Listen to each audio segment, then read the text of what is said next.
Okay, welcome everyone. I'm so glad that you're all here today and you've hung out because this is going to be fascinating, trust me. Najib and I had a very interesting conversation about the educational features of peer review. Now, I've got to tell you, I was really reluctant and I got some encouragement to come today. And usually I just, start with a little bit of controversy. So of course, today is not going to be any different. So I've just got a few talking points up here. This is not at all lecture. It's going to be super interactive, and I'm going to be asking for feedback and input. That's the very nature of a conversational session. Plus, it is nearly 3 o'clock in the afternoon, and we can all get like super dozy. So that's not going to happen here. Anyway, so I thought you'd all agree with this, right? Peer review is an easy way for professors to avoid lecturing, right? Is that right? Everybody agrees. Isn't that right? I don't agree about this. That's for the last issue. Oh no. Oh no, this is no. This is with clear intent though. That's not episteme. Huh? That's Doxa. Peer review is Doxa, it's not episteme. Okay. So I want to talk about this point for a second. Is this an easy way to just avoid lecturing? Is that why professors are using peer review? Do you think so? No. It's an easy way to avoid grading. All right, we'll get there. We'll get there. Here we go. Peer review is a quick way to skip the assessment process. We don't need to be involved in assessment. We'll just let them assess themselves. Do you agree with that? Easy, right? You agree with that? As part of the process, yes. Okay. Yeah, but not for the grade, because most students, if they're friends, then they give their grades so high, or they're enemies of each other, they give the grade too low. It becomes more personal rather than objective. Okay. Have you ever had students grade themselves? But they balance each So, other. In my experience, they balance each other. The friends and non-friends. Statistically, we saw that it's balanced each other statistically. All right, so This is a personal experience. So have you ever had students grade themselves? Yes, I had a class of girls. Uh-huh. They were extremely strict on each other, and I had to come in immediate because they were too nasty. They were brutal. They were brutal. Okay, okay. And so you were more moderate in your grading of each of them than they were of each other. Yes, so I would go in and kind of try and stoke it up a bit because they were just slashing each other's marks too much. Wow, So wow. I don't know if it was women or whether it was just that group. Could have been, could have been. And anyone else? I think someone over here. I see this. I've seen where the peer review and the self-review, sometimes it's easy. It's almost like a group norm, depending on the group and depending on how invested they are in the assignment and the connection they make with what they're going to get out of the process. But I've also seen some of them get in and sometimes harder on themselves than others would be. Has anyone ever? I have group projects in my online course, and I give part of the grade, and I have the students give each other part of the grade to account for the slacker, I'll call it, the person who doesn't participate. And mostly, the students tend to be nice to each other, and I tell them they can't grade everybody the same. They got to give somebody more points and somebody less points.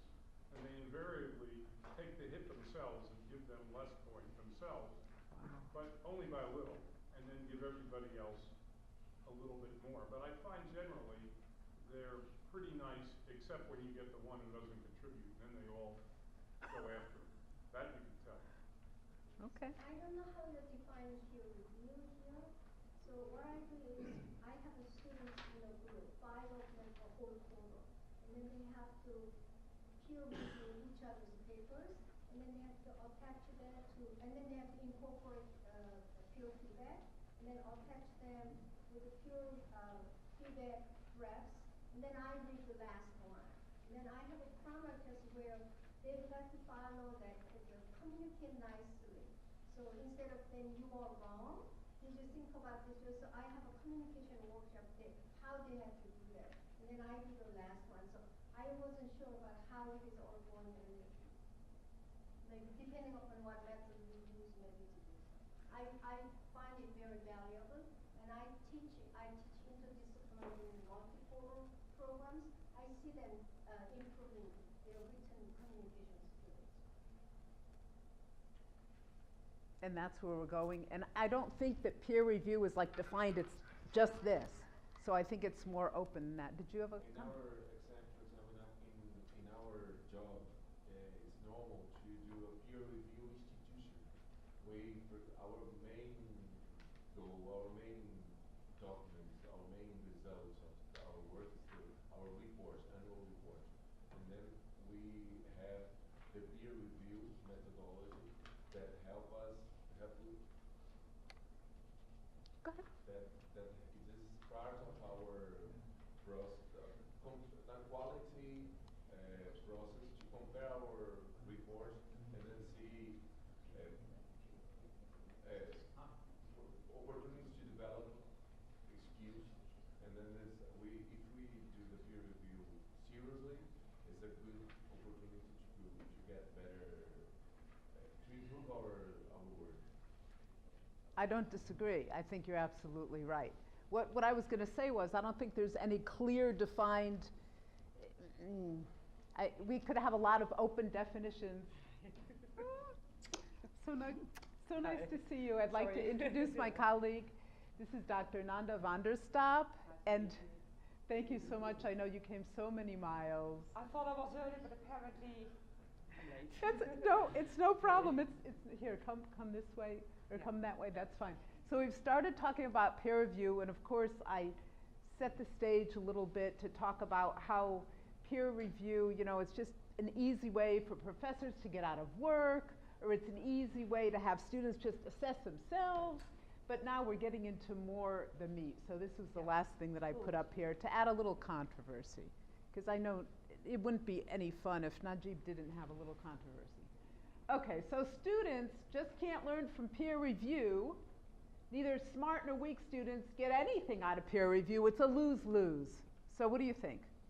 May I just ask and add to what the colleague said before? Do you have to be qualified to become a peer? In the area where I'm from Austria, generally if you want to serve as a peer, you have to get some sort of qualification. You cannot just peer review by doing it. You have to get to know how to do it. Do you understand it this way or another way? Often, especially in the online environment, we have peer review where students are reviewing other students' work. Then sometimes, and sometimes I look at this and I say, oh my God, this one can't write, and yet he's reviewing that one's paper, but he doesn't have the skills to do the work himself. So how qualified is he to review this other person's paper? However, You mean peer review at a different level? Yeah, right. I'm talking at an academic level. So what do you think this statement that oh, I'm sorry. In my personal experience, the peer review of the student was a lot better than the peer review of the professors with colleagues. That's my experience. I'm not sure if it's the experience of others, but that was my experience. They are honest, more honest than 40–50% of the reviewers that we have had, for 20 years. Wow. They read. Some of the professional reviewers in academic world, they say okay or no without reading. This is my experience. Maybe it's not the experience of others. But I wanted to finish my thought with the two students in a capstone course and being able to write this research paper. I would have thought it was like this easy, not so easy.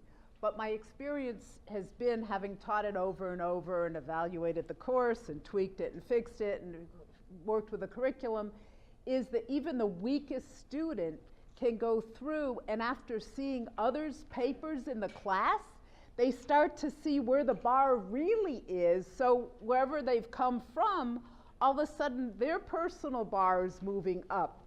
And the really, really bright students, they're beating their chest, they feel great about what they've done, but nevertheless, they're improving on they're making incremental improvements on what it is they're developing.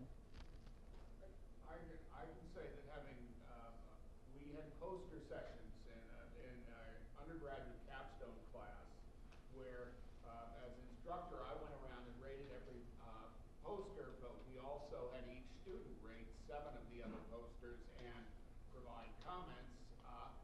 The correlation between their ratings and my ratings was over 0.95, so good that when I saw a difference, I usually questioned my own rating as opposed to the student's rating. But part of that process is we also assign grades for the peer review. So basically we would look at the comments written on the reviews, and it was more satisfactory, unsatisfactory, but that became part of their grade. I think one of the particular values of peer reviews is that individuals tend to pay more attention to the comments of their peers than they will of the professor, and that's just that's a function of homophilia, the tendency to cluster together. Can I add something to that? I think what is for me personally, the most valuable thing about peer feedback or peer review is that you don't centralize a product anymore, as in cooperative learning. You centralize a learning process, a thought process. You start seeing how others, what the perspectives are of others, how others think, and centralize a learning process. And I think that is the value, and that's exactly what you said about raising the bar, because then you have a different switch. If, for example, this sounds really childish, but if you have like cooperative learning, you have a task in common, assume they have to make a cake. One person would be brilliant at the dough, another person would be an expert at the icing, and another person at fruit, whatever. But when there will be a jack of all trades and a master of just one thing. And if you have a central learning process, then they have to start listening and interacting with what others think and how others think and why others think in the way they do. And this is where you take on different perspectives, where you become a critical thinker. And I think as a teacher, that's what you want. You might, in my case, that's what I want. I want my students to be critical thinkers, not necessarily have it right, but know why they do it wrong. And I think that's the value of peer, I would call it feedback, but peer review. Absolutely. I'm not sure if that's something you had in mind. Absolutely. I had a recent graduate class in Instructional Design, the capstone course for the master's students in this teaching and learning online. So they have to create a whole course online, a freebie website from Blackboard course sites. And in one group, I just go through 1, 2, 3, 1, 2, 3, 1, 2, 3. I just assign the groups. One of the groups, I had 2 very strong men who created sites that were just amazing. There were just such small tweaks they had to do to make improvements. And I had a woman in the class, and it was so weak. It looked like she was going to have to do months' worth of work to be able to bring her work up to speed. But miraculously, these 2 men used very kind communication. They were very thoughtful. They chose their words really carefully, because all the review, I got to see all the review, and they gave her this. The feedback was nonetheless direct, but it was very, it wasn't attacking feedback. It was kind. They were looking at the product. They weren't looking at the person. And again, here was, their bar was already here when they started. Maybe it went to here. Her bar was here when it started, but after having to review the both of them, she realized she had to bring that bar from here to there.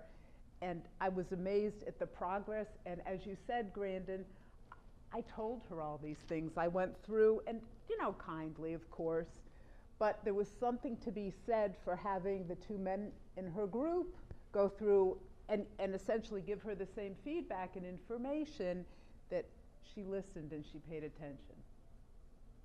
So. Risa, that we have had, for 3-4 years, a huge disagreement about the instructional role of e-learning and not the educational role. With what you are doing now, you are adding an educational ingredient to the e-learning. So e-learning is not just instructional, but it's also getting education. So that would solve the disagreement we had for about 4 or 5 years. Well, because by default, I mean, you're not telling the students, okay, now I'm going to teach you how to think critically. Yes. You're going to use critical thinking to solve this problem. No, no. By design, they figure that out.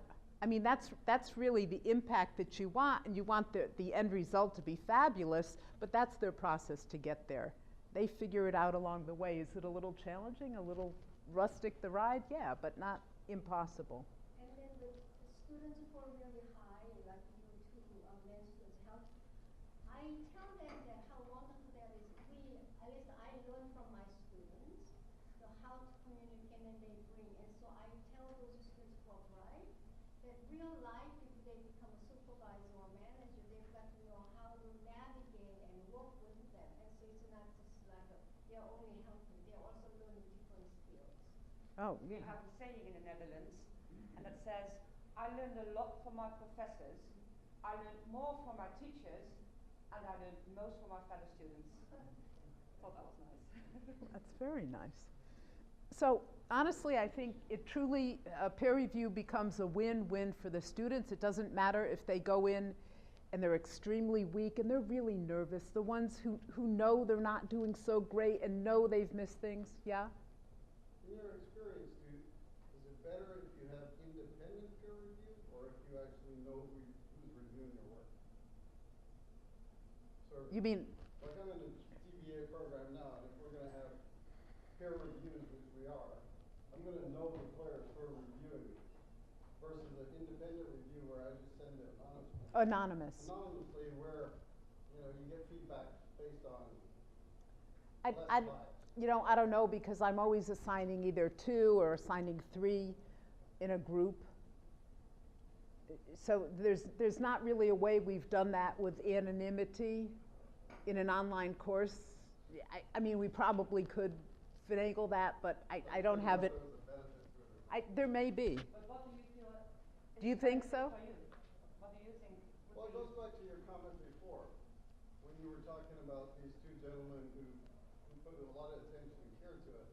So if you're having, depending on your topic or whatever, if you're having somebody who has like a very low EQ reviewing a process, well, they're not worried about the sensitivities of who's a writer. You know what I mean?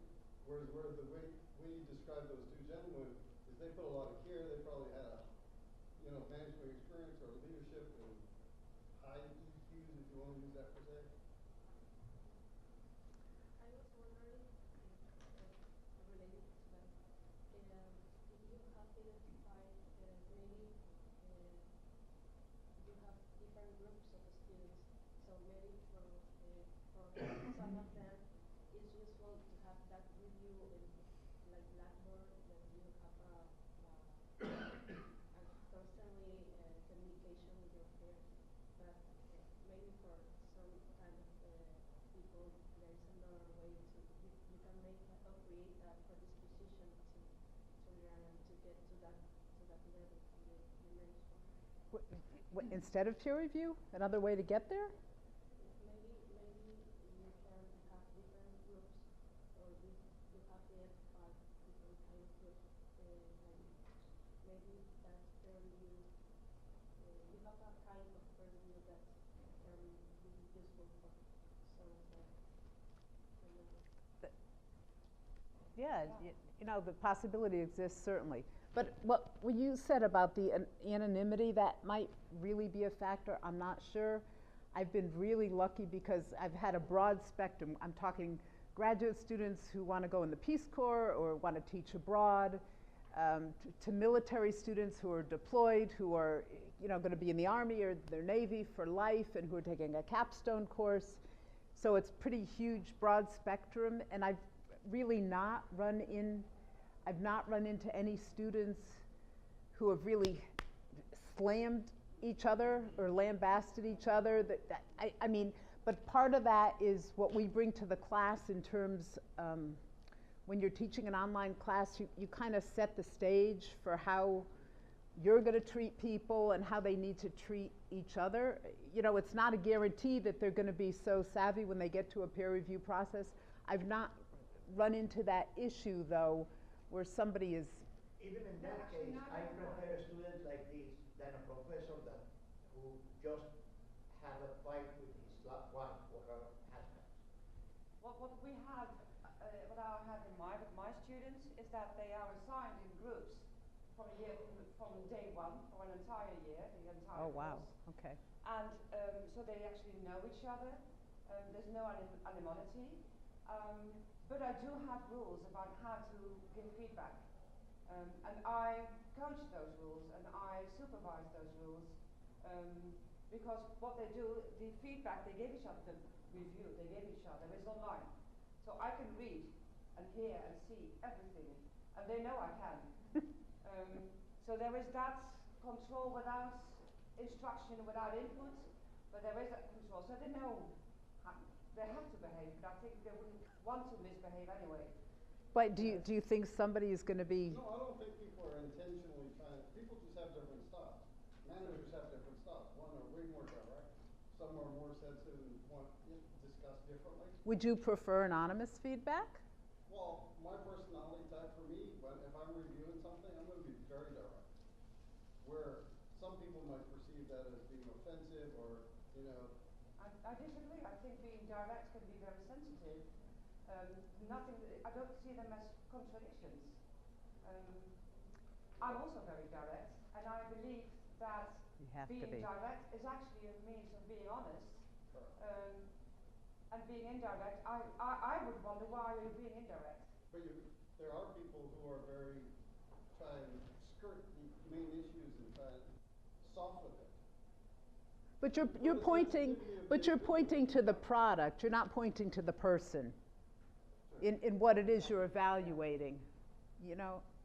And it's something you can learn. Even students learn how to give feedback.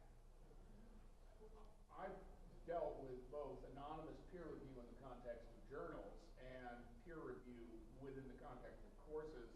One of the things that I've found is that we often think that students will self-censor more than they actually will.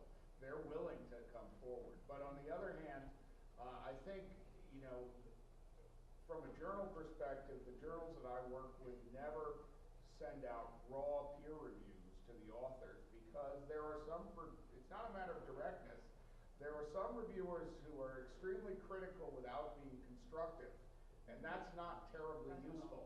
And so we pull all those things out. You know, when you say, you know, this paper shouldn't be published because it's too long, well, that, you know, if you say, you know, this paper shouldn't be published because it's too long, and here are the sections that I would recommend trimming, that's constructive. Right. But a lot of reviewers will just be critical, and I think sometimes that's one of the reasons I'll never implement a peer review without grading the reviewers. Because if the reviewers know they're going to be assessed, then they will put more time and effort into it than so it's got to be constructive feedback. Add to that a study that I cannot reference now, I don't have it on the top of my mind, that proved that showed that about the 60% of the senior professors, they ask their students to make the review that they are supposed to do. Another study found out that reviews made by students to authors, to professors, are the best in average than the review made by senior professors. Wow. Basically, actually, what you're saying is a little bit what I'm saying is that I'm like Big Brother watching online to make sure to oversee the feedback process and to make sure they stay within a certain code. Yeah. And one of the things that surprises me is for the most part, I have never had any problem, you know, in things like online discussions with students flaming each other. But they do have the perception, whether it's accurate or not, that I am constantly tracking what's being said. I would say generally that's not an accurate perception, but it's... Let it live. Yeah, because of MOOCs, the massive open online courses, they only survive because of peer review. So that's their mechanism. When you've got classes, I think the record is 225,000 people in a class, then you can't grade all the papers. So the two that I did, what I found interesting was the scale to Markham was pretty basic. It was 0 to 1 or 2. And but what was interesting was you had to then justify why you had to score. And so that most of the time you spent marking the other students' work was writing up your justification for your mark. And then when I got mine with the 5 reviews, which I could then see, those 5 reports were really interesting. And you were talking earlier about you allows the students to be reflective and to think, be critical thinking. That, you could see it in action there. So admittedly it was anonymous. I didn't know who these 5 people were, but the fact that most of them would be pulling on the same strand of criticism of my paper meant that it must be true. You know, that 5 of them had picked up on that flaw. So I think that until artificial intelligence can mark essay type questions, we're going to have to get the peer review right, because it's going to play a big role in at least the short term, I think, in terms of technology and implication.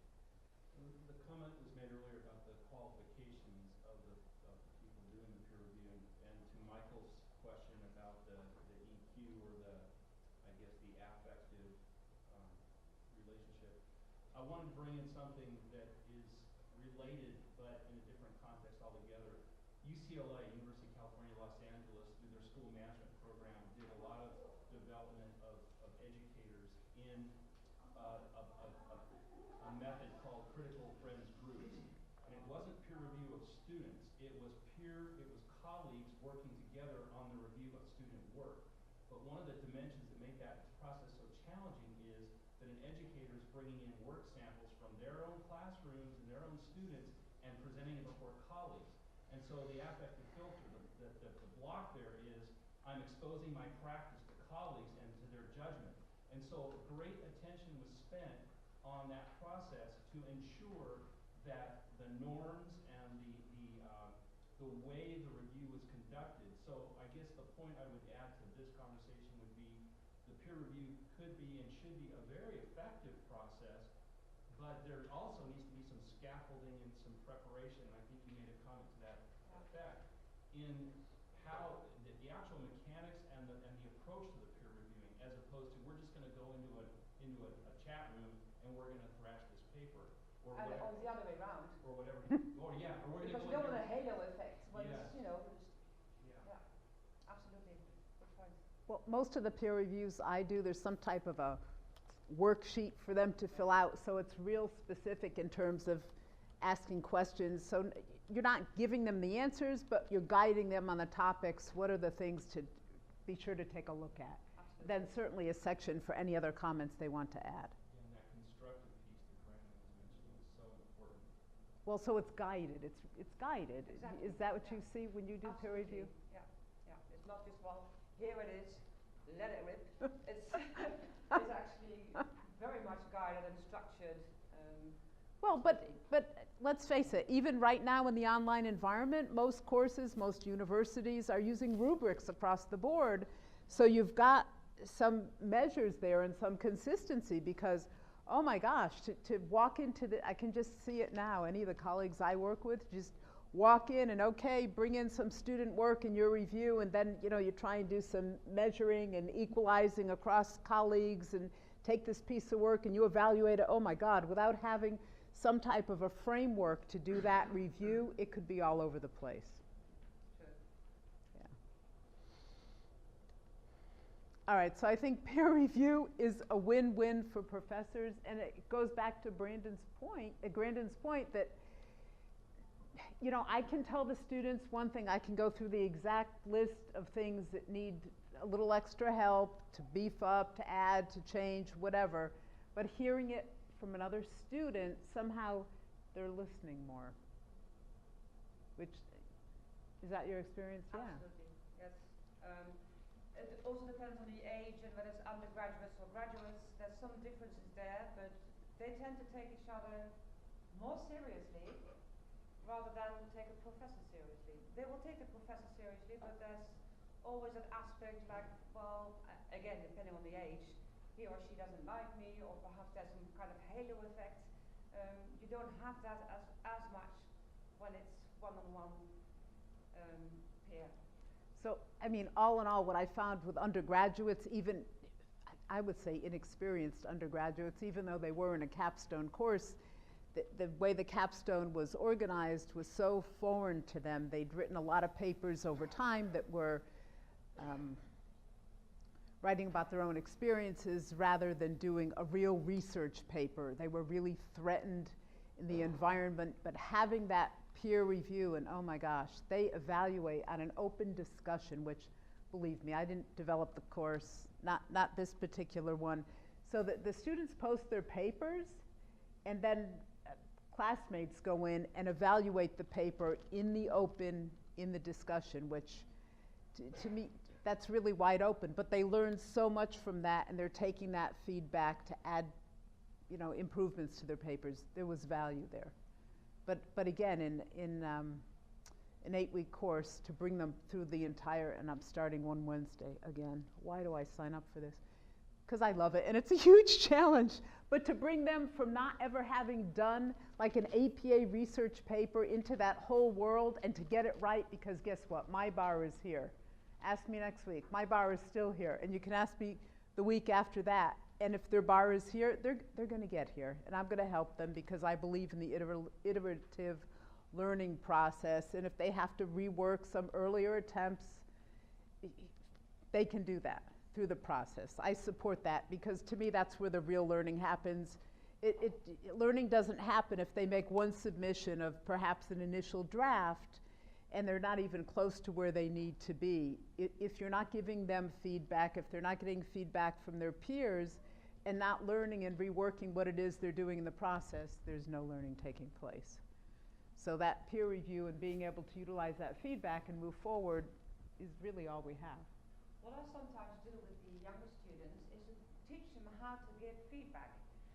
Like in our online environment, we have a class forum and we have group forums.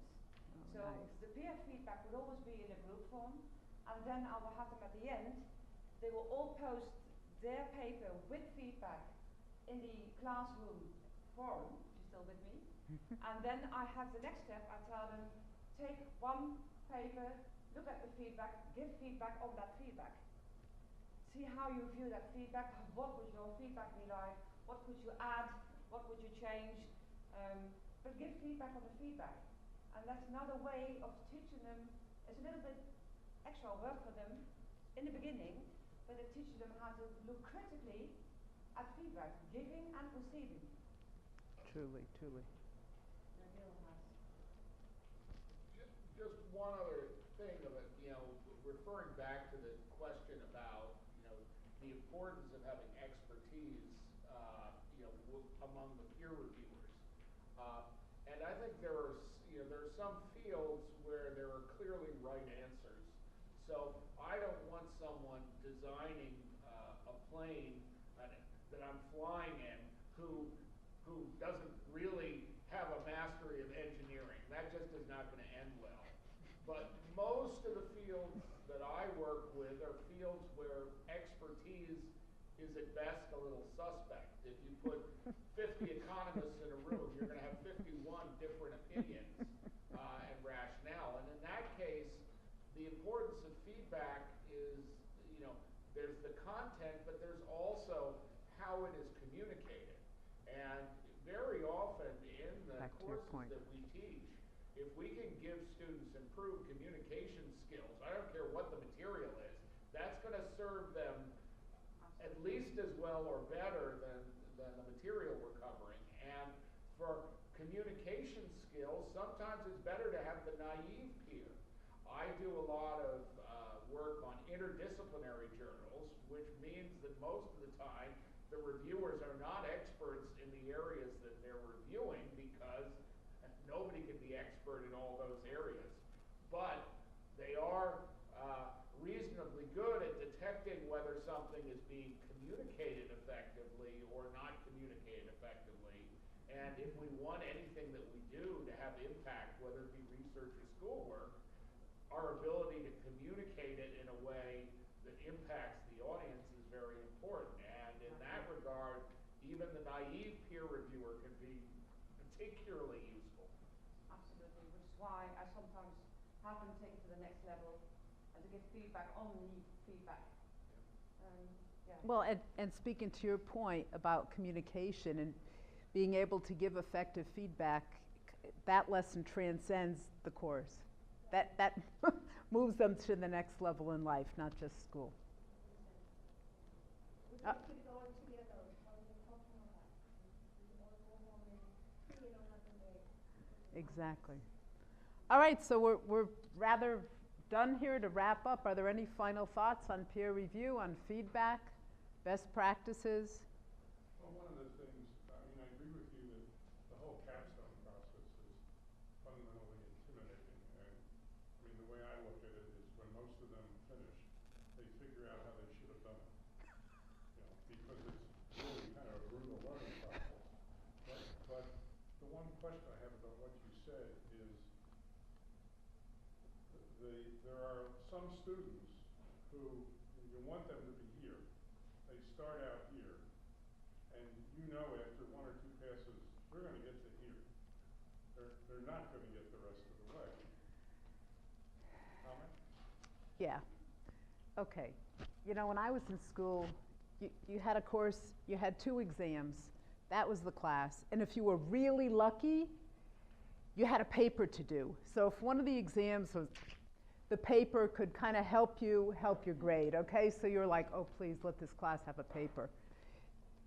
Now, because of the whole online education process, our learning process is so chopped up. I have students who have maybe 13 assignments over an 8-week period. So part of what they do isn't just a draft and a final paper.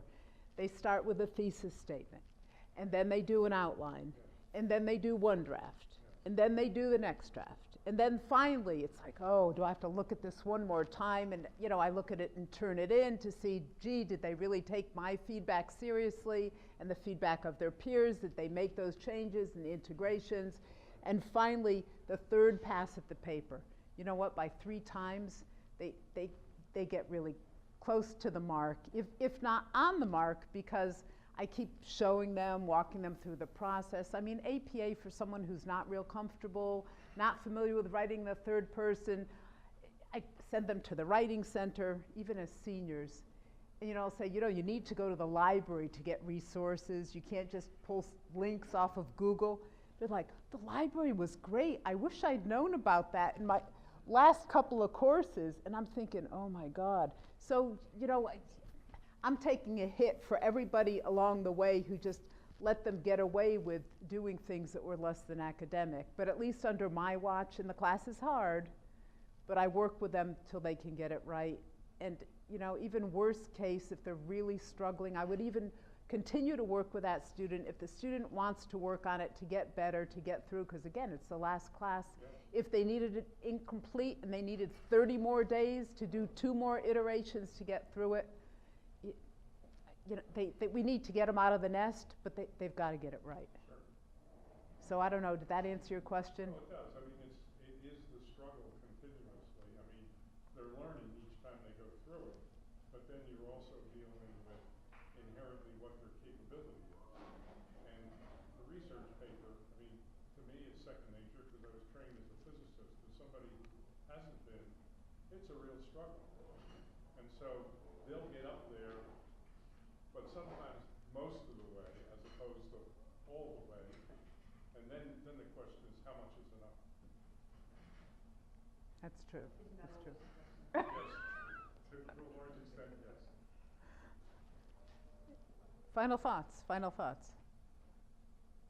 Okay, I'm good. Thank you very much. I hope you found this to be interesting and informative. Thank you so much.